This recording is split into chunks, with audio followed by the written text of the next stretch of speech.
Ya, halo pemirsa, apa kabar Anda hari ini? Langsung dari studio ID External Jakarta, saya Prasetyo Wibowo kembali hadir dalam Market Review, program yang mengupas isu-isu penggerak ekonomi Indonesia. Dan kali ini kita akan membahas terkait dengan wacana pemerintah yang akan melakukan pembatasan dari penjualan BBM bersubsidi. Seperti apa nanti dampaknya dan seperti apa juga produksi, kemudian bagaimana juga penggunaannya di lapangan. Langsung saja kita mulai Market Review selengkapnya.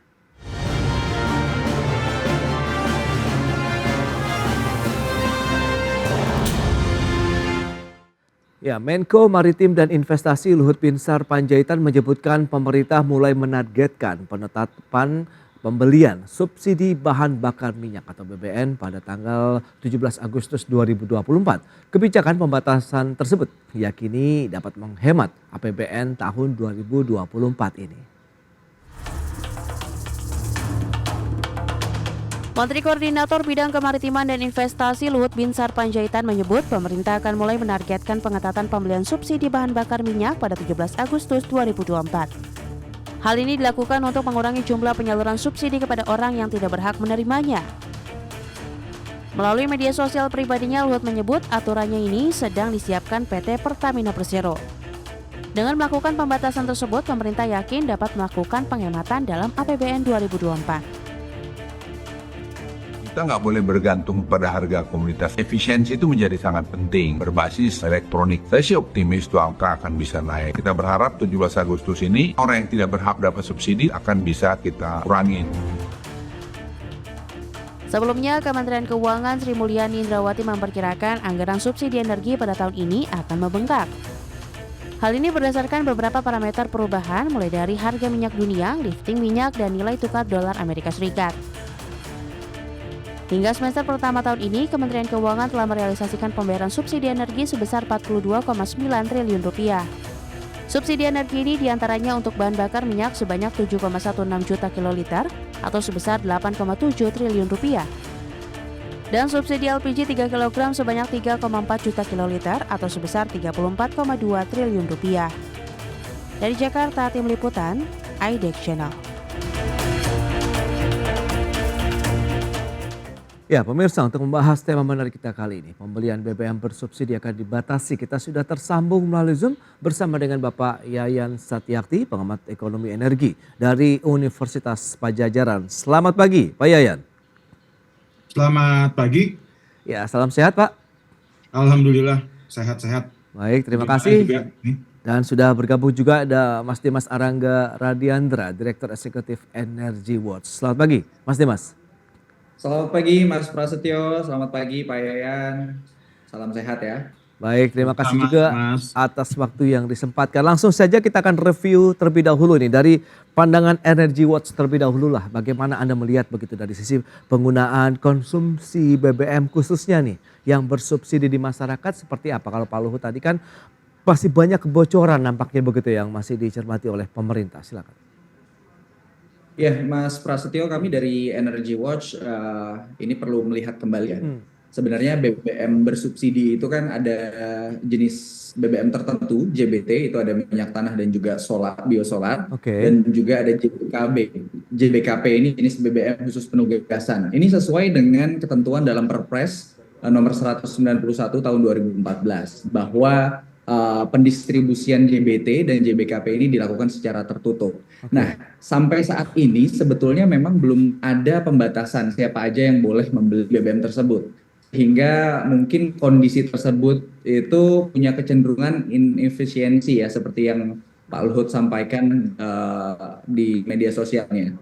Jadi ini kita perlu melihat lagi subsidi itu kalau kondisinya seperti sekarang itu subsidi semua atau kita batasi.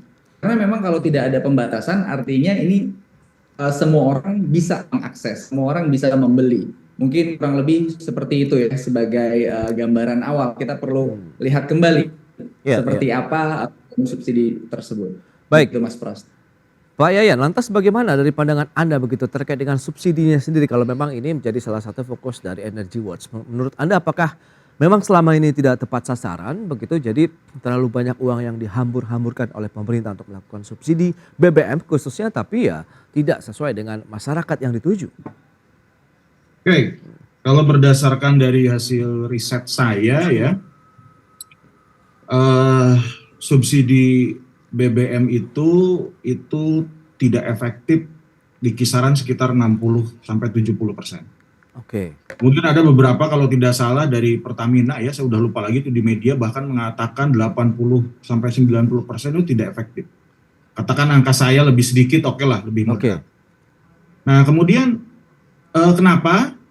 Karena inefektivitas dari penyaluran BBM itu yang tidak jelas bagaimana pengukurannya, apakah berdasarkan misalkan kelompok pendapatan, kemudian juga fungsinya sebagai apa dulu, oke lah itu adalah subsidi, apakah itu semacam grant atau misalkan semacam apa, itu juga masih belum jelas konsepnya. Oke. Tapi kalau saya lihat bahwa subsidi BBM ini itu adalah perlakuan dari masa dulu zaman Orde Baru, bahwa kondisi kita itu masih negara yang kaya dengan migas. Nah ini behavior ini yang sulit untuk jadi seperti vicious cycle of fossil fuel subsidy seperti itu. Padahal kita kan sekarang sudah dalam kondisi net importer. Iya. Kalau misalkan net importer ini berarti kita itu sangat rentan dan sangat vulnerable. Terhadap apa? Pertama, terhadap harga minyak dunia. Kemudian terhadap kondisi risiko geopolitik dunia. Kemudian bahkan yang celakanya lagi, dengan nilai tukar aja kita sudah kelimpungan. Oke. Kemudian dengan sistem yang ada, kita masih menganggap bahwa negara kita adalah negara kaya migas. Nah sehingga di sini mungkin mindsetnya kita harus robah. Harus robahnya apa? Kita harus menganggap bahwa energi ini itu adalah barang yang langka, yang mahal, sehingga masyarakat siap untuk mengganti dan mengkonversi subsidi ini menjadi lebih produktif dan kita menggunakan energi alternatif lainnya. Oke. Itu mungkin kalau Nah, menurut pendapat saya. Baik, Mas Dimas, menurut Anda bagaimana kalau kita lihat dari sisi hulu produktivitas migas kita lah, khususnya minyak, kalau memang nanti ada konversi lagi atau diolah menjadi harga BBM sendiri di tanah air. Maka memang ya decline begitu yang terjadi dari sumur-sumur kita begitu, kemudian apakah ini membuat benar-benar net importer kita sebagai BBM ini akan terus melambung, dan ini yang dikhawatirkan pemerintah akan menggerus APBN kita untuk terus melakukan subsidi yang tidak tepat sasaran. Iya, Mas Prasetyo, saya mengafirmasi apa yang Pak Yayan sampaikan ya. Oke. Tepat sasaran ini artinya kan memang kita sudah memiliki target, ya kan? Ada targetnya, kita tembak, oh itu tepat sasaran. Kalau misalnya tidak ada targetnya, gimana kita bisa berbicara ini tepat sasaran? Karena Oke. kalau balik ketika mengacu kepada Perpres nomor 191 tahun 2014, memang belum ditetapkan rincian konsumen pengguna jenis bahan bakar khusus penugasan ini. Jadi itu wajar kalau sampai saat ini pemerintah terlihat maju mundur dalam pembatasan ya, dan juga penentuan siapakah yang memang layak. Tadi saya juga menanggapi sedikit terkait pendapatnya Pak Yayan ya. Memang kita ini, saya punya data, kita itu di tahun 2000 sekitar sampai 2011 itu kita masih lebih banyak mengekspor. Tapi setelah dari sana kita sudah tidak lagi menjadi negara yang memang lebih banyak ekspor daripada impor. Jadi sekarang kita sudah mengimpor lebih banyak BBM, sampai sekarang di titik 70-80% itu kita beli dari luar. Makanya tadi saya juga mengamini bahwa kita sangat rentan terhadap perubahan harga minyak dunia. Oke. Dan juga nilai tukar yang memang sampai saat ini juga semakin melemah ya. Tapi sudah ada koreksi cenderungan membaik saat ini. Baik, berarti memang masih hal yang mendasar dulu ya. Pembatasan itu diarahkan ke siapa, itu yang masih belum jelas nih kalau saya tangkap ya dari Energy Watch maupun Pak Yayan begitu Pak. Jadi memang ini yang perlu dilihat sejauh mana upaya pemerintah tadi untuk memberikan satu pagar ya, batasan-batasannya. Tapi kita akan lihat nanti pandangan dari bapak-bapak sekalian di segmen berikutnya. Kita akan jeda dulu sebentar ya. Dan pemirsa, kami masih akan segera kembali usai pariwara berikut ini.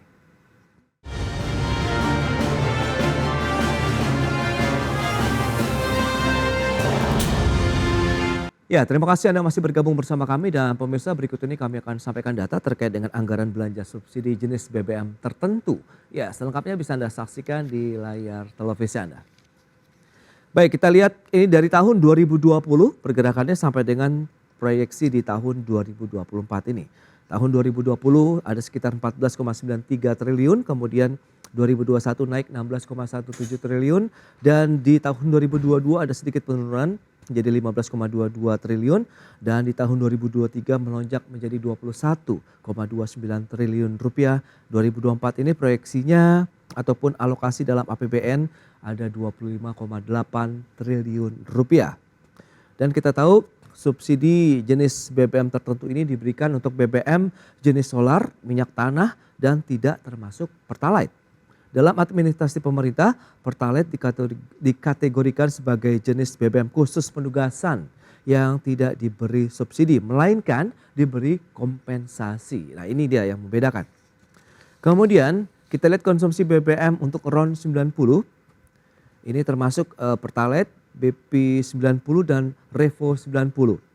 Tahun 2018 sampai dengan 2023 trennya cenderung mengalami kenaikan begitu ya. Tercatat di tahun 2023 sudah mencapai 30,22 juta kiloliter. Baik, kita akan lanjutkan kembali perbincangan menarik ini bersama dengan Bapak Yayan Satyakti dari Pajajaran, kemudian juga Mas Dimas dari Energy Watch. Ya, Pak Yayan, Mas Dimas tadi sempat tertunda. Kita ternyata masih terkendala begitu dengan hal yang sangat mendasar ya. Pembatasannya, siapa yang akan dibatasi, kemudian eksekusinya di lapangan seperti apa. Nah, jadi seperti apa kalau misalnya Pak Yayan melihat begitu supaya ini benar-benar efektif bahwa mengamankan APBN tapi pengguna dari BBM jenis tertentu ini juga tepat sasaran. Oke, kalau kita mungkin dilihatnya kalau misalkan kita berbicara mengenai efektivitas subsidi, berarti subsidi itu akan menyisir dan mentarget kelompok pendapatan yang terendah ya, artinya kelompok yang vulnerable group. Nah, vulnerable group ini kalau kita lihat itu struktur secara demografi ya, kemudian kepemilikan aset, mereka itu kan nggak punya motor, mereka nggak punya mobil. Sementara subsidi BBM itu bagi katakan Pertalite ya ataupun yang lain. Nah, sementara aset yang dimiliki seperti motor dan mobil itu hanya orang-orang yang memiliki pendapatan menengah ke atas. Nah, kalau kita lihat bahwa penggunaan mobil pribadi itu tidak mungkin dimiliki oleh orang yang berpendapatan miskin. Nah, karena apa? Karena orang miskin itu pasti menggunakan transportasi publik. Andaikan bahwa kelompok pendapatan yang vulnerable group itu ada, pasti itu ada di petani, ada di nelayan gitu ya. Kalau saya solusinya mungkin yang pertama ya, mungkin yang harus difokuskan yaitu kepada wilayah-wilayah secara spasial yang memang memiliki kelompok pendapatan yang vulnerable. Nah, kalau ada misalkan vulnerable, maka subsidinya itu kalau secara spasial berarti fokus kepada transportasi publik. Seperti itu. Nah, kemudian yang paling mudah itu ada di mana ya? Yang paling mudah itu andaikan ada ya kita bisa menyisir berdasarkan grup-grup tadi ya. Berarti apakah di perkotaan? Nah, kalau kita lihat bahwa kelompok perkotaan, kalau misalkan kita lihat subsidi, ya subsidinya berarti di transportasi publik, tapi bukan di kendaraan pribadi. Nah, sehingga langkah baiknya untuk Pertalite dan lain-lain ya yang memenuhi terhadap standarisasi itu. Karena apa? Karena kalau misalkan kita menyusur menggunakan jenis misalkan pakai CC, mobil pakai CC dan lain-lain, orang miskin nggak punya mobil, orang miskin nggak punya motor, tapi kita kasih subsidi kepada orang yang tidak tepat. Nah bahkan oke lah ini masalah politik ya, kita juga nggak tahu nih bahwa kita masih tetap diajarkan bahwa subsidi itu terutama untuk fossil fuels karena pride kita sebagai negara mantan ya eksportir minyak. Nah kita tetap menggunakan itu. Nah mungkin kita sekarang harus mengedukasi masyarakat, kemudian juga mengatakan bahwa kita harus mulai berpindah karena energi itu sudah semakin mahal. Kemudian juga masyarakat digeser ke transportasi publik karena kan proyek-proyek yang sekarang dikembangkan oleh pemerintah, misalkan seperti komuter lain dan lain-lain ya, supaya apa? Supaya meningkatkan pendapatan khususnya untuk transportasi publik agar masyarakat menggunakan transportasi publik sehingga return on investment jadi lebih cepat begitu kan. Ya. Nah, ini mungkin selain juga mengembangkan energi-energi alternatif lainnya yang bisa lebih efektif ya, walaupun kita lihat ini energi alternatifnya pun kita masih banyak ekosistemnya nggak mendukung. Ada biofuels ya dan lain-lain. Sekarang lagi ada bioetanol. Etanol kita juga nggak punya kebun tebu ya. Di mana kita punya kebun tebu sementara kita impor gula itu terus menerus ya. Ini jadi harus sinkron ya. Jadi harus match antara supply dan demand. Oke Pak Ian, nah kalau misalnya bicara nanti ada pembatasan, ini nanti akan mengarah ke BBM yang seperti apa nih kalau Energy Watch menilai? Apakah golongan-golongan BBM tertentu atau penugasan sih sebenarnya? Iya, kalau kami dari Energy Watch melihat ini merupakan sebuah langkah yang kompleks ya, dan pemerintah juga perlu melihat ini secara jangka panjang. Sebetulnya langkah yang memang dilakukan di awal waktu itu ya, kita sempat mendengar beberapa cara pemerintah dalam melakukan pendataan. Mulai dari ya kita berbicara subsidi energi ya, mulai dari menggunakan KTP, lalu menggunakan aplikasi My Pertamina. Nah, di situ seharusnya pemerintah dapat menganalisa dan juga melihat ya bagaimana perilaku market, bagaimana perilaku masyarakat yang memang membeli. Kalau misalnya memang sudah didata, dari sana pasti tentu kita memiliki analisa ya, si A, si B, si C itu kemampuan beli bahan bakarnya seperti apa, apakah masih wajar atau tidak. Nah, hal-hal tersebutlah yang memang nanti akan mendrive kebijakan yang berikutnya, yaitu pembatasan. Nah, dari pembatasan kita juga perlu didukung dari regulasi ya yang berlaku, itu sudah pasti. Namun pemerintah juga perlu melihat balik lagi tadi apa yang kata Pak Yayan ya, ini mau menyasar siapa? Kalau dengan kondisi yang sekarang, dengan langkah yang sudah dilakukan pemerintah, sebaiknya berangkat dari data pembeli, data masyarakat yang memang selama ini membeli bahan bakar tersebut ya, baik itu JBT atau JBKP.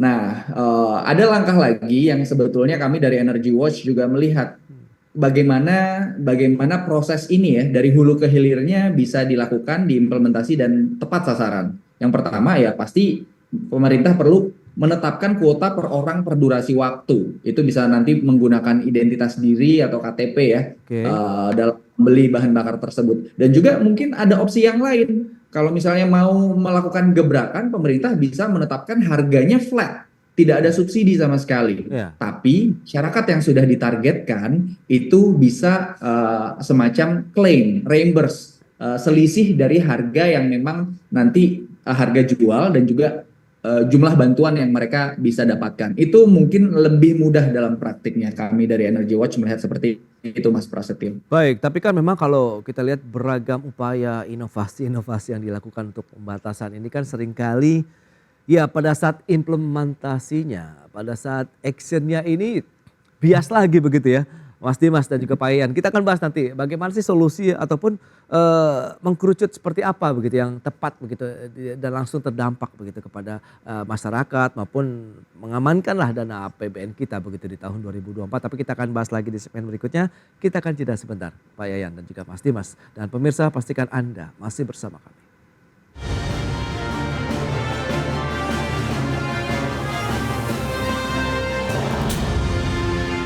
Baik pemirsa, kita lanjutkan kembali perbincangan bersama dengan Bapak Ian Satyakti, pengamat ekonomi energi dari Universitas Padjadjaran, dan juga Mas Dimas Arangga Radiandra, Direktur Eksekutif Energy Watch. Begitu. Baik, nah kalau Anda melihat Mas Dimas dengan posisi seperti ini, kalau kita coba kerucutkan begitu pada saat eksekusinya yang seringkali bias, kemudian canggung lah bisa dikatakan begitu ya. Sementara dalam artian akhirnya kehidupan normal kembali begitu meskipun ada upaya inovasi-inovasi pembatasan dari BBM bersubsidi tadi baik yang penugasan maupun tertentu. Nah ini Energy Watch mungkin sudah punya ada apa ya semacam rekomendasi kah ataupun mungkin terkait dengan satu metode yang pas nantinya, silakan. Iya, Mas Prasetyo. Sebenarnya kami dari Energy Watch melihat ini sangat mudah ya untuk pemerintah melakukan dan mengimplementasi. Tinggal political will-nya aja.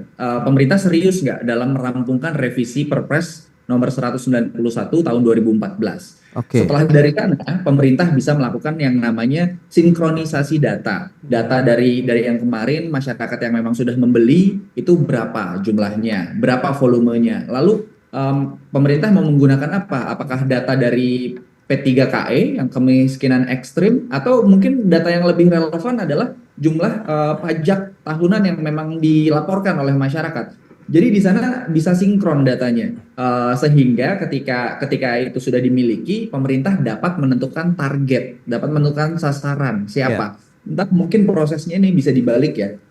Revisi Perpres ini tidak rampung karena belum tahu siapa target-targetnya. Tapi kami dari Energy Watch melihat ini sangat mudah pemerintah dalam mengimplementasinya, tinggal political will-nya saja. Begitu Mas Prasetyo. Baik, Pak Yayan, Anda melihat bagaimana? Political will berarti lebih kepada keseriusan, komitmen dari pemerintah sendiri. Menurut kacamata Anda bagaimana? Ya.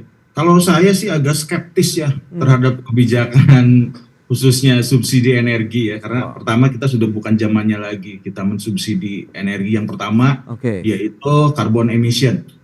Fosil itu carbon emission. Walaupun biofuels itu katakan dia ada masalah lingkungan, perubahan alih fungsi lahan, kemudian kebijakan kita juga yang nggak konsisten ya dengan emisi dan lain-lain. Saya kira itu sudah mulai dialihkan. Kebijakan itu sudah bukan di fossil fuels lagi, tapi mulai digeser, dan kemudian subsidi itu juga mulai digeser. Walaupun kita memang dari sisi harga dari biofuels itu sendiri itu sangat tergantung dari penetapan biaya dari feedstocknya, yaitu CPO ya, yang mahal itu, yang harganya itu berdasarkan harga internasional. Kemudian yang kedua, kalau misalkan kita berbicara mengenai efektivitas, mengenai subsidi dan lain-lain, saya kira mungkin alangkah baiknya subsidi BBM itu dihapuskan, dan tetapi mungkin kita bisa menggunakan semacam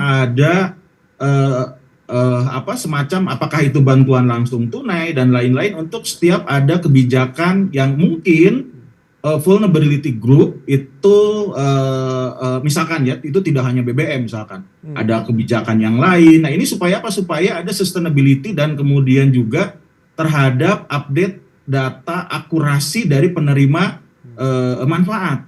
Nah di kita itu kan data penerima manfaatnya juga kan ini kacau balau kan. Ada DTKS lah, ada itulah, ada inilah gitu. Apalagi sekarang ada My Pertamina. Itu My Pertamina dengan jumlah pengadaan ya, kan ada riset, ada aplikasi itu berapa M. Nah itu sejauh mana tuh mampu untuk mampu untuk menyisir akurasi terhadap data yang sebagai konfirmasi, misalkan data DTKS. Nah jadi kalau menurut saya sih lebih baik Pertalite itu dihapus. Kemudian juga andaikan ada bantuan ya ataupun subsidinya diganti dan dimasukkan langsung ke direct transfer itu kepada para rumah tangga yang memang akan terkena imbas.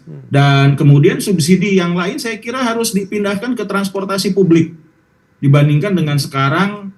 Karena apa? Karena kita itu kan transportasi publiknya itu kan sangat ya tidak baik lah ya. Sehingga kalau misalkan kita berbicara mau pindah pun ke renewable energy, katakan listrik, ya listriknya gimana, nggak ada gitu kan, infrastrukturnya nggak ada, kemudian juga kendaraannya juga supply-nya juga nggak ada. Jadi jangan sampai ketika misalkan kan masyarakat itu kan yang pertama tidak, kenapa sih masyarakat itu komplain masalah kepastian. Nah ini, jadi kalau kepastian itu apakah itu akan ada, kalau adanya seperti apa, kalau misalkan tidak ada, nah ketidakpastian misalkan seperti akan dibatasi dan lain-lain, itu justru akan menambah bagi orang yang UMKM, ini gimana sih kebijakan ini? Nah ini harus tegas. Nah sementara masyarakat pemerintah sekarang itu lebih banyak nuansa politik dibandingkan dengan kita berbicara mengenai penghematan BBM ataupun penghematan penggunaan dari APBN.